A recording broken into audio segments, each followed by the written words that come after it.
What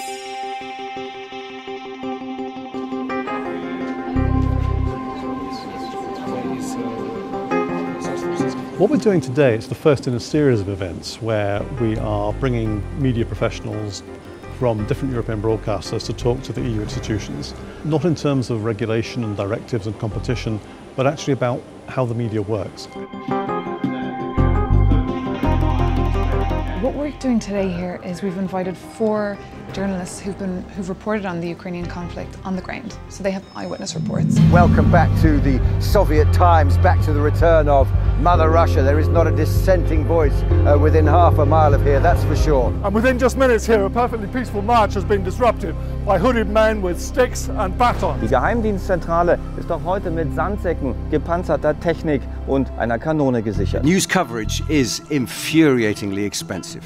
But without commitment, a news channel wouldn't last very long. Basically, 5 days in Ukraine and the company is down about £30,000. So your stuff had better be good. Почти 3 месеца след края на Евромайдана в Киев, Украйна отново изглежда разделена. Сега се строят нови барикади в други градове. Сега новите управляващи се сочат за нелегитимни. Андрей, стреляли ли сте с този автомат? Не, слава Богу не съм. Надявам се да не се наложи. The biggest challenge for me was to understand what's going on in the country.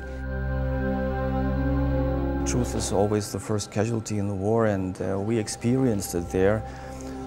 Because we have been in places during the day and coming back to our hotel and watching the Ukrainian TV news and the Russian TV news, we were wondering, hey, we've also been there. What are you talking about? There's a real temptation, particularly in Western journalism, to try to find as quickly as possible the good guy and the bad guy, to try and find the David and the Goliath, who is pushing who and who is being pushed by who. And that leads reporters sometimes to follow the politics too tamely, and to accept the complaint that the other guy is the bad guy. It is the first major conflict, certainly in Europe, in which social media has played a part. And from that point of view, it's very different. On Twitter, we've come across a number of fake people as well. There was the example of Carlos, that air control trafficker who, after MH17, was tweeting all this misinformation. I mean, a number of journalists here, we were all calling the Air Control Traffic Association to ask him, who is this gentleman? I mean, does he really exist? And in the end, no, he's a fake. It's important to remember that there are so many agendas at work. These agendas are now finding homes in social media and starting to create the aura of being sophisticated news operations when in fact what they are is sophisticated lobby operations. That makes it more difficult for the public to understand what's going on, and it reminds the journalists they have to be resistant of the kind of information they might find on their telephone. And the police had suddenly melted away. One even appeared to be running away. Traditional journalism remains central to understanding what is going on.